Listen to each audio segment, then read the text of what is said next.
to how to install Windows 10 or Windows 11 using only an Ethernet cable without using any USB drive.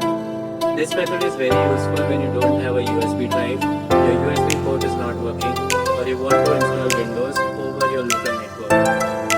For this tutorial, we need two computers.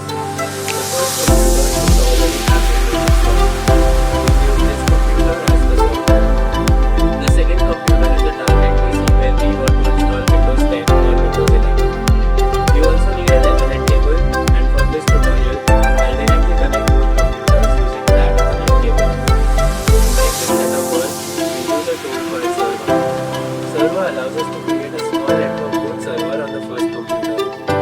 With the help of server, the target computers can use the network and load the Windows installer through the Ethernet cable.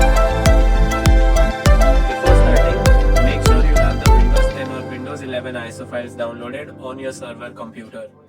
Always use an official Windows ISO and activate Windows with a genuine license.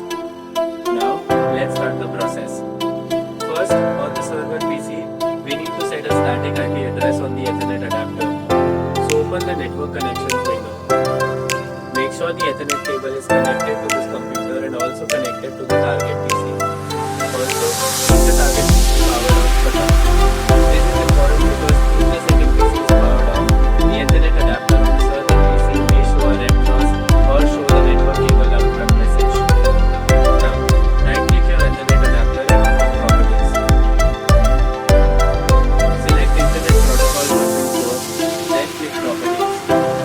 Select Use the following IP address. In the IP address field, enter 192.168.10.1. In the subnet mask field, enter 255.255.255.0. Leave the default gateway and DNS fields blank. Now click OK, then close all the windows. Next, we need to download server. Open your browser and search for the server community download.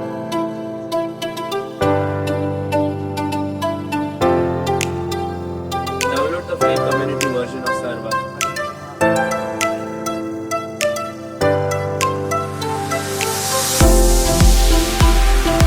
After downloading, extract the zip file.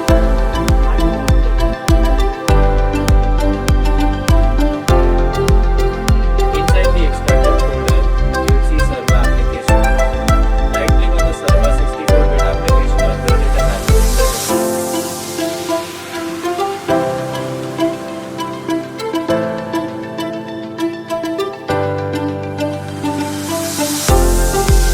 When server opens, go to settings.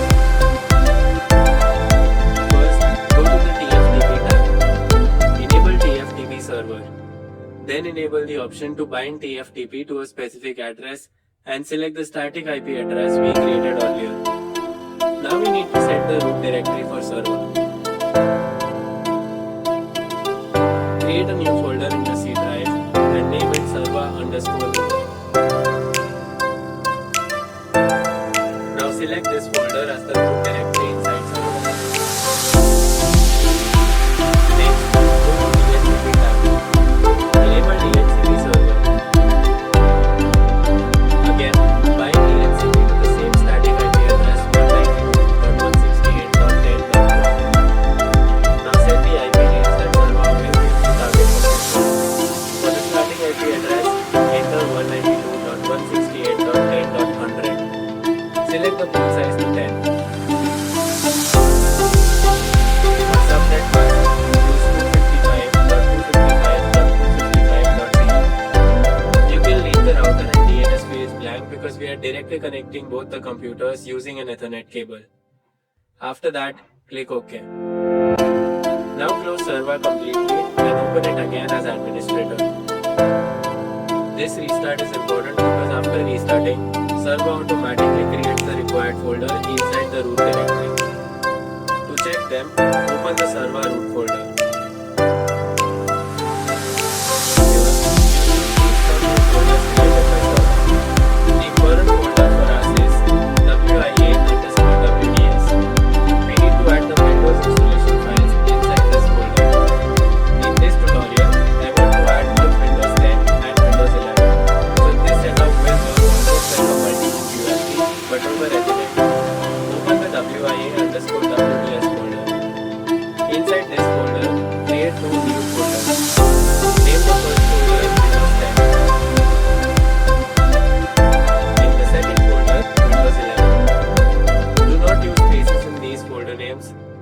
is very important. Now, mount your Windows 10 ISO file first. Open the mounted drive. Select all files and folders and copy them to the Windows 10 folder we created earlier.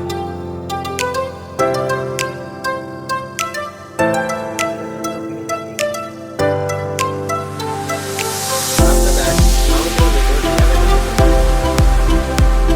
Select all files and folders and copy them to the Windows 11 folder.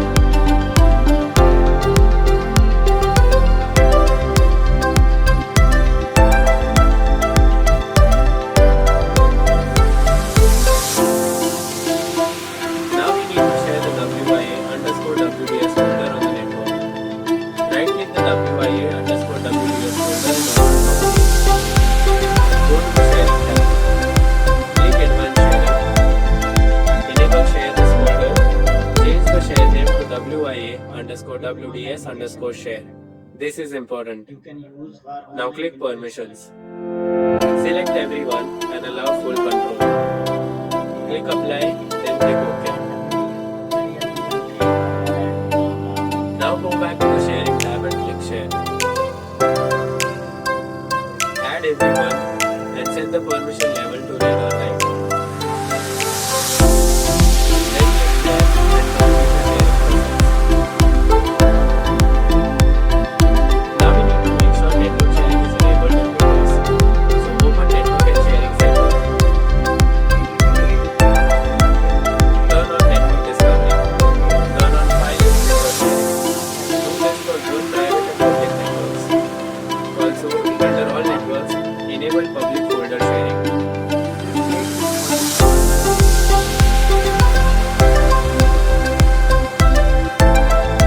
Now we need to create a local user account. This account will be used by the target PC to access the shared Windows installer folder during network installation. The easiest method is to create this user with just one command. Open command prompt as administrator. Now run this command. This command creates a local user account named Sarva with the password 12345. Later, when Sarva asks for network login details during installation, use Sarva and enable 12345 as the password. You can change the username and password if you want, but for this tutorial, I'll keep it simple.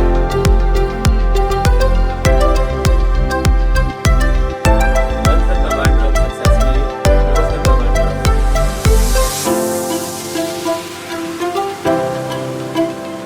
Now open Sarva again as administrator and wait for a few seconds. Sarva will scan the WIA_WDS folder and process both Windows folders.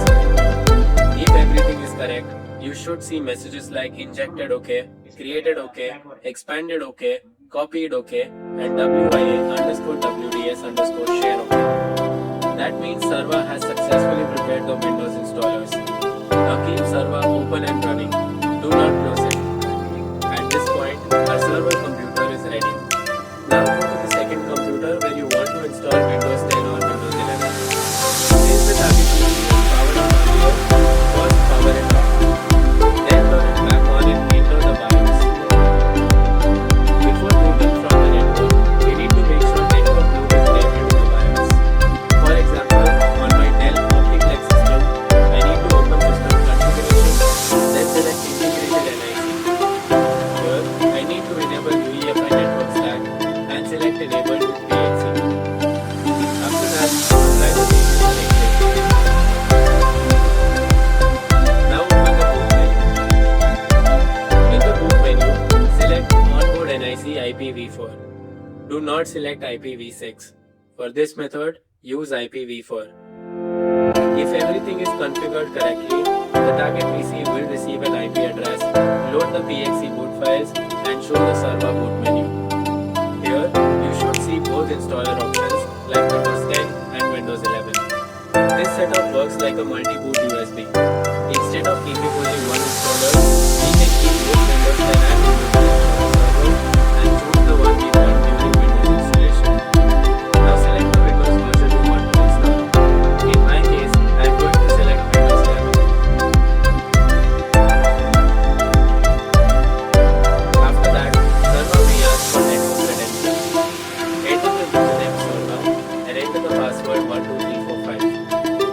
then connect. Now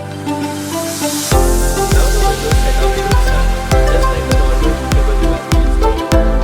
From here, the installation process is the same.